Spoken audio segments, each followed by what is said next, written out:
All right, I want to turn now to Plato and use Plato as a representative of one of the great traditions in idealistic philosophy. Everyone has heard the name Plato, whether they have read him or not. And he is certainly well worth reading, having influenced generations of philosophy, and his impact is still with us in the 21st century. Plato was the student of Socrates and was in turn the teacher of Aristotle. We'll learn a little bit more about Aristotle when we turn to realism next time, tradition in many cases opposed to the idealist one.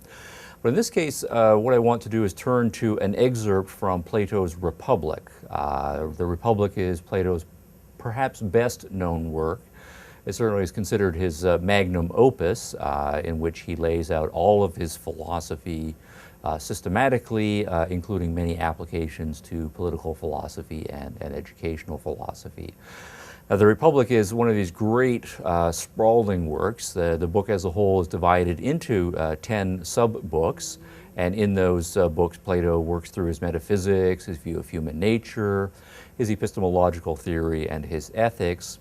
But he's also concerned with, as the title of the work suggests, the Republic, with political philosophy. And a major part of the exercise in the Republic is to construct what Plato thinks an ideal political state would look like. And having done all of those issues, talked about philosophy, the right kind of underlying philosophy for the right kind of political system, Plato also is then concerned with educational issues. How do we educate people, particularly young people, so that they grow up to be the kinds of people who can be citizens in the best kind of state? So the section I'm going to read to you is a dialogue. Actually, the whole of the work is a dialogue between Socrates, a character Plato is using based on the historical Socrates, but it's probably not Socrates' actual words in this case here. Socrates engaging in an extended conversation with a number of individuals over the course of the 10 books. In this point here, we're in book 7, and Socrates is having a conversation with Glaucon, a younger admirer of Socrates. And Socrates has explained to him his metaphysical system and its epistemology and the views of human nature, right, and so forth. And Socrates is noticing that Glaucon seems to be following some of it, but does not seem to have grasped it in as much detail as Socrates would like. So Socrates then proceeds to tell an allegory, right? It's what usually known as the allegory of the cave or the myth of the den or some such variation. So let's read a little bit here in the myth of the cave here. So this is Socrates speaking. "And now," I said, "let me show in a figure how far our nature is enlightened or unenlightened. Behold, human beings living in an underground den, which has a mouth open toward the light and reaching all along the den.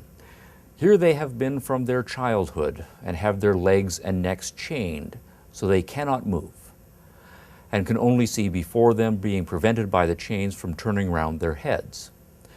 Above and behind them a fire is blazing at a distance, and between the fire and the prisoners there is a raised way, and you will see, if you look, a low wall built along the way, like the screen which marionette players have in front of them, over which they show the puppets."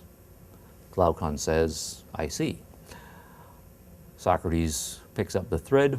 "And do you see," I said, "men passing along the wall carrying all sorts of vessels and statues and figures of animals made of wood and stone and various materials, which appear over the wall. Some of them are talking, others silent."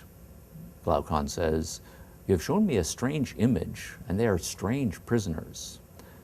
Socrates replies, "Like ourselves." And I'll pause there.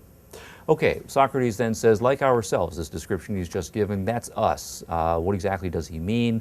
Clearly, Plato wants us to pause at this point here and take this strange story and interpret it allegorically to see how it applies to us philosophically. What's our situation? How is it that we are like those strange prisoners in that strange den with the fire and the figures and the raised way and this, that, and the other thing?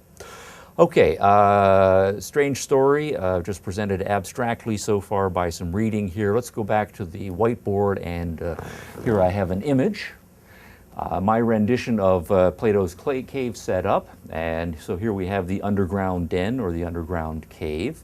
And here's our prisoner. I'll just use one in this particular case. He says this guy's been sitting here since birth, chained right to the floor, and he's chained in such a way that he can't turn his head around, so he only has to look that way toward the back of the cave. Behind him, and raised up a little bit, Plato says there's a fire, a large fire burning brightly, so there's my aesthetically pleasing fire. And there's also a low wall, and behind the low wall, he says there's some other figures. These guys are a little bit odd, and they are holding sticks on which there are things made out of various materials. He said some of them are animals, and so I've got this guy holding a horse, and this guy holding a figure of a dog.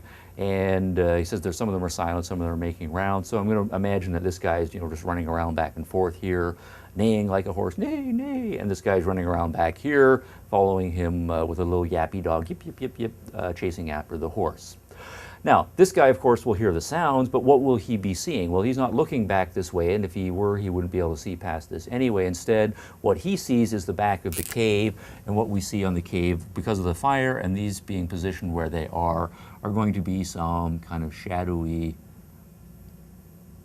not just shadowy, but actual shadows. There's the horse running back and forth saying neigh, and behind the horse we've got this little tiny shadow of a dog going yip, yip, yip, chasing after the horse. And so this guy hears and sees a horse being chased by a dog. All right, so that's the scenario.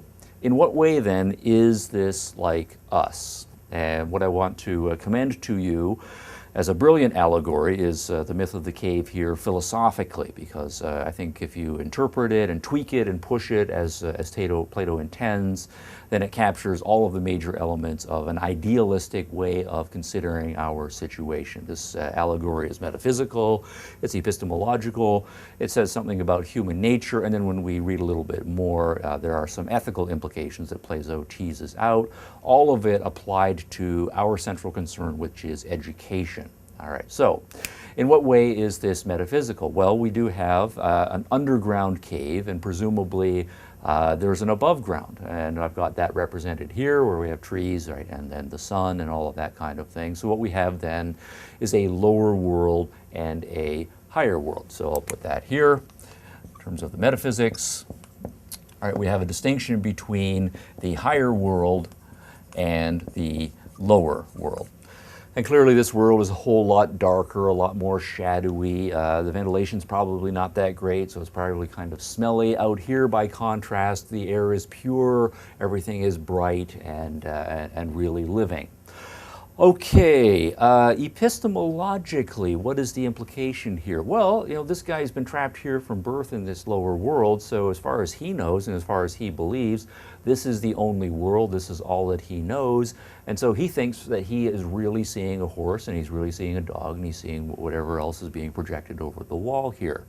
But what he is really seeing are things that are not really fully real. Instead, they are imperfect reflections or participations in something that is beyond his comprehension, that is more real, more significant. These guys back here, and of course these things that we know from our exalted perspective, these aren't really real. There are real horses and real dogs that are even more real than these things here.